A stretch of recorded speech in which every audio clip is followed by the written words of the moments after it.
Alif Dori, Alvaro, Atika, Aziza Ayudia, Rosinon, Fadli, Java, Alfa, Habib, Maisita, Naomi, Faiza Azara, Gulam,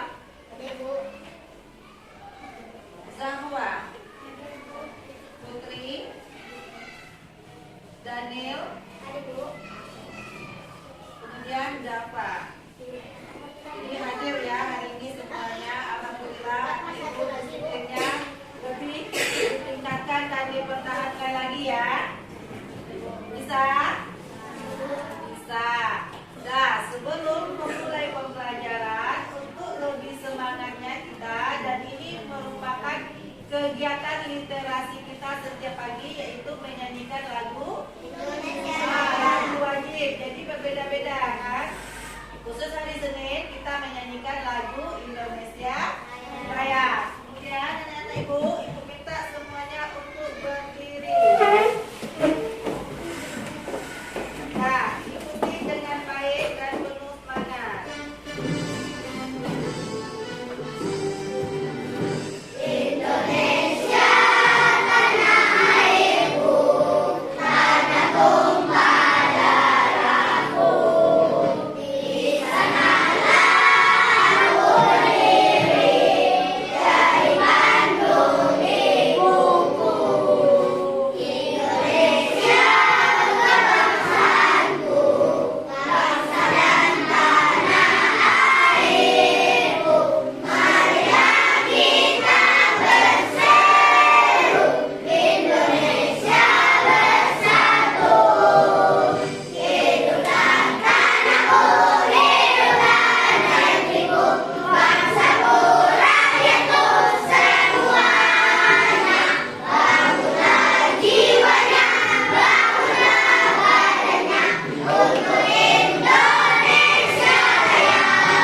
Indonesia Raya, merdeka, merdeka, tanahku, negeriku yang ku cinta. Indonesia Raya, merdeka, merdeka, hiduplah Indonesia Raya.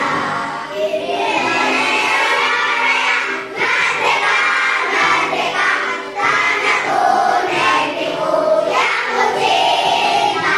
Indonesia Raya, merdeka, merdeka, hiduplah Indonesia Raya. Semua duduk kembali. Duduk dengan tertib kembali ya. Nah, itu nyanyi kita itu nyanyi Indonesia Raya. Nah, nyanyi Indonesia Raya ini diciptakan oleh W.M.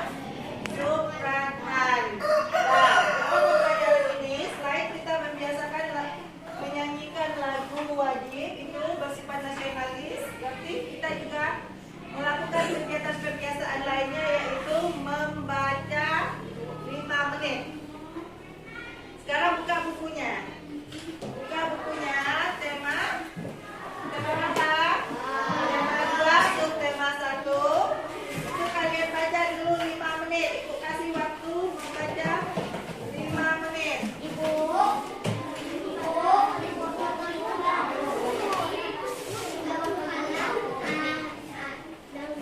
Nanti baca 5 menit.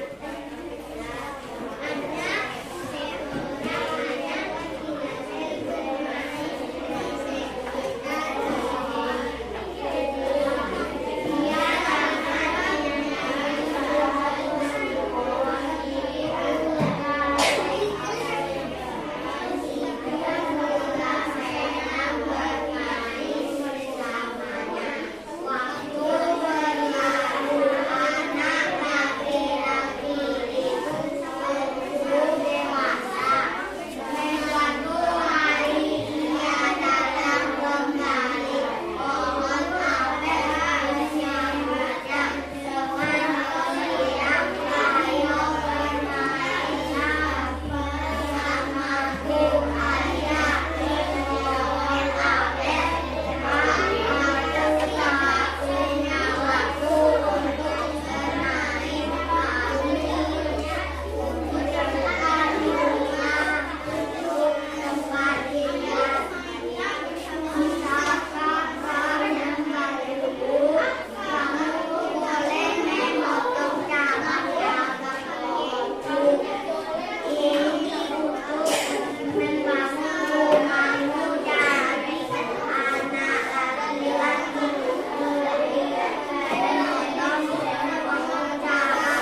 yang kedua, dengan menjawab pertanyaan, peserta didik dapat menentukan informasi isi dongeng dengan tepat. Yang ketiga, siapa lagi yang bisa baca?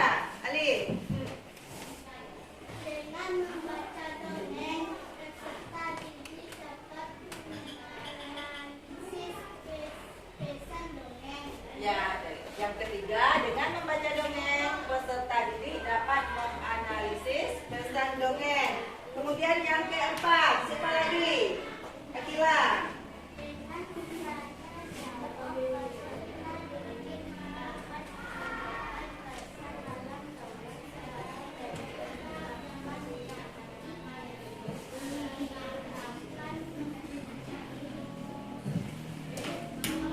Ya, jadi yang keempat, dengan tanya jawab, peserta didik dapat menunjukkan pesan dalam dongeng sebagai bentuk ungkapan dan menggunakan kosakata baku dalam kalimat efektif dengan percaya diri. Kemudian yang kelima, siapa bisa? Akila. Dengan mengamati penjelasan guru, peserta didik dapat menyebutkan sifat-sifat operasi hitung bilangan caca dengan tepat. Ya, yang kelima, dengan mengamati penjelasan guru, peserta didik dapat menyebutkan sifat-sifat operasi hitung bilangan caca dengan tepat. Yang keenam, siapa lagi yang bisa membaca? Apa lagi? Yang keenam yaitu dengan menggunakan benda konkret, artinya benda yang ada di sekitar kita. Itu peserta didik dapat menentukan cara menemukan sifat pertukaran pada penjumlahan dengan tepat. Kemudian yang ketujuh, dengan diskusi kelompok, peserta didik dapat menemukan sifat pertukaran pada penjumlahan dengan tepat. Kemudian 8, dengan mengerjakan latihan, peserta didik dapat menggunakan sifat pertukaran pada penjumlahan untuk menyelesaikan masalah dengan benar. Kemudian yang terakhir, dengan mengamati penjelasan guru, siswa dapat mengidentifikasi bentuk pola irama dengan bernyanyi. Jadi dengan bernyanyi ya. Itu tujuan pembelajaran yang akan kita capai hari ini. Pembelajarannya berarti ada di 3 fokus pembelajaran. Yang pertama adalah bahasa Indonesia. Bahasa Indonesia itu tentang dongeng. Kemudian yang kedua, matematika tentang pertukaran tempat pada penjumlahan. Kemudian yang ketiga, SPDP tentang pola irama, benar. Nah, berarti anak-anak ibu di sini sudah paham tujuan yang akan kita capai dalam pembelajaran hari ini, yaitu tema 2, subtema 1, pembelajaran pertama. Bisa dipahami? Bisa? Nah, kalau bisa, sebelum lanjut kita ke pembelajaran, kemarin kita juga sudah belajar tentang membaca nyaring, yaitu membaca dengan suara yang lantang, artinya dengan suara yang keras yang bisa didengar oleh teman dan orang lain.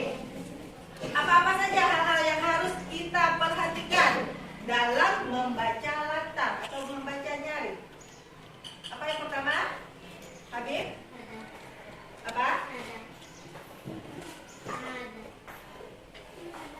Ada? Yang lain? Apa? Yang pertama ada lafal. Ingat kan? Lafal. Apa itu lafal? Mengucapkan kata dengan tepat. Kemudian menggunakan frasa dengan tepat. Itu lafal. Yang kedua, intonasi suara. Apakah dalam membaca kita datar aja? Enggak. Jadi intonasi suara itu ada misalnya apabila suatu kalimat diakhiri dengan tanda titik. Tahu tanda titik? Tahu. Berarti intonasi suara kita bagaimana?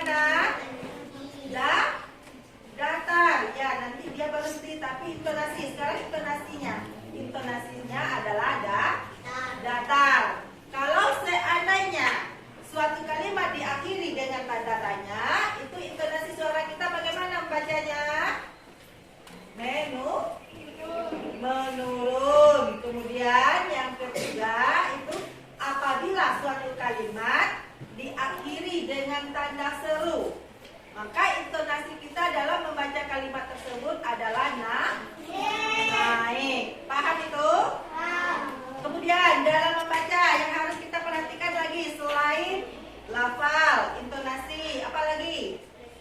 Ya, benar Akila, yaitu ekspresi, yaitu perasaan kita dalam membaca. Kemudian yang keempat baru tanda titik atau disebut dengan tanda baca. Jadi tanda baca ya. Karena kalau tanda titik cuma satu aja. Ya, Alif ya. Nah, jadi ada tanda baca. Kemudian misalnya tanda titik. Kapan digunakan? Ya. Nah, tanda titik itu apabila kita atau anak ibu dalam membaca bertemu tanda titik itu harus berhenti. Baru setelah itu lanjut membaca kalimat berikutnya. Kalau tanda koma bagaimana?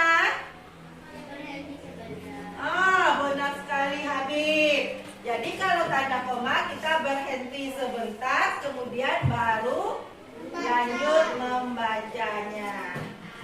Paham itu tentang hal-hal yang harus diperhatikan dalam membaca? Bisa diterapkan dalam kehidupan? Bisa. Nah, sekarang kita masuk materi kita. Itu yang pertama adalah bahasa Indonesia tentang dongeng. Nah, kira-kira coba anak ibu perhatikan gambar yang ada di depan. Apa ini? Apel. Jadi ini adalah gambar buah apel. Siapa yang suka buah apel? Wow. Berarti semuanya suka buah apel. Kenapa suka buah apel? Enak. Sehat, bergizi, baik untuk tubuh kita. Nah, pembelajaran kita hari ini juga ada kaitannya dengan buah apel. Pengen tahu? Ya.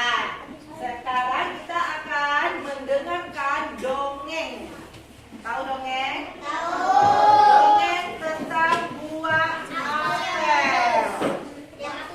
Sekarang perhatikan video yang ibu putar di depan tanpa ada suara. Kemudian perhatikan baik-baik. Nanti ada yang akan ibu tanyakan harus paham.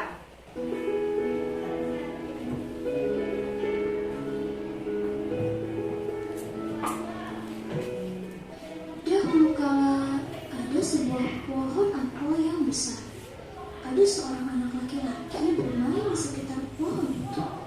Dia sangat menyayangi pohon itu. Pohon itu juga senang bermain bersamanya. Waktu pun berlalu. Anak laki-laki itu tumbuh dewasa. Suatu hari, ia datang kembali.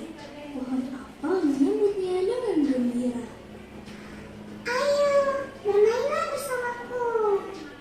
Ajak si pohon apel. Aku tak punya waktu untuk bermain. Kamu membutuhkannya untuk tempat tinggal. Bisakah kamu bantuku, pohon? Kamu boleh memotong cabang-cabang pohonku ini untuk membangun rumahmu. Jadi anak laki-laki itu memotong semua cabang pohon dan pergi dengan hilang. Pohon apel itu senang melihat temannya bahagia. Tapi dia tak pernah kembali sejak saat itu. Pohon apel kembali merasa kesepian dan sedih. Akhirnya laki-laki itu kembali lagi. Laki-laki itu dan pohon apel sekarang sudah sama-sama tua. Aku sudah tak bisa memberikan apa-apa. Kata pohon apel. Tidak apa-apa. Aku hanya membutuhkan sebuah tempat untuk beristirahat. Jawab laki-laki itu. Baik, sisa batang pohon tua adalah tempat terbaik untuk bersama dan beristirahat. Duduklah sini bersamaku dan istirahatlah. Kata pohon apel. Laki-laki itu pun duduk bersandarkan pada batang pohon yang masih tersisa. Pohon apel pun menangis bahagia. Akhirnya mereka pun bersama lagi. Nah, itu dongeng tentang Pohon apel yang tulus. pohon apel yang tulus. Di mana kejadiannya itu? Di tepi danau. Jadi tempat terjadinya adalah di tepi danau. Siapa-siapa aja yang ada dalam video tersebut? Pohon apel dan anak laki-laki. Mereka berteman dari kecil. Kemudian setelah itu bertemu lagi kapan? Dewasa. Apa yang dilakukan anak laki-laki itu terhadap pohon apel? Cabang pohon apel untuk apa? Iya, untuk membuat rumah. Kemudian apa lagi yang terjadi setelah itu?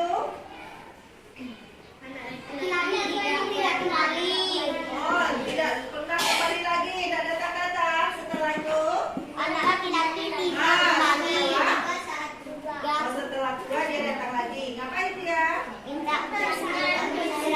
Oh, mencari tempat beristirahat. Berarti anak-anak ibu paham ya apa yang disampaikan oleh dongeng tersebut? Paham? Nah, sekarang dongeng. Apa itu dongeng?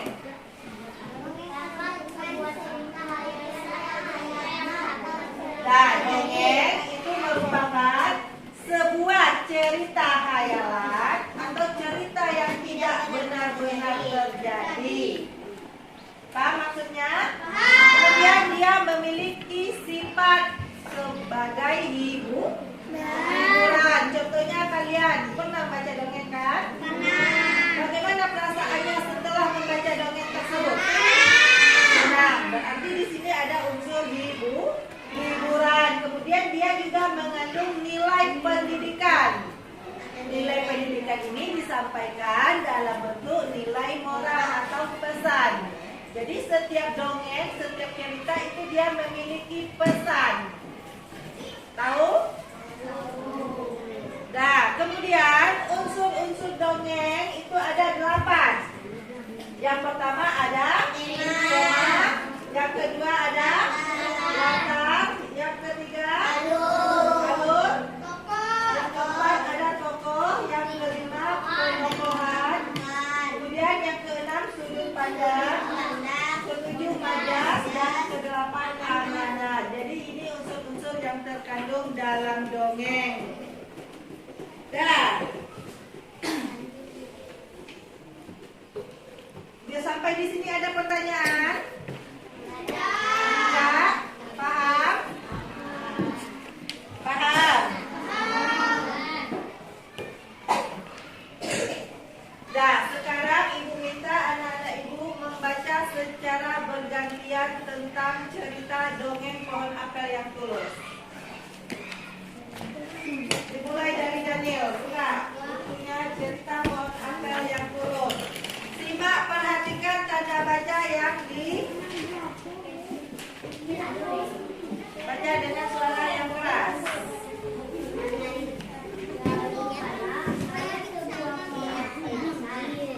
Ada seorang anak laki-laki bermain di sekitar pohon itu. Dia sangat menyayangi pohon itu. Pohon itu juga senang bermain bersamanya. Waktu berlalu, anak laki-laki itu pun tumbuh dewasa. Suatu hari ia datang kembali. Pohon apel menyambutnya dengan gembira.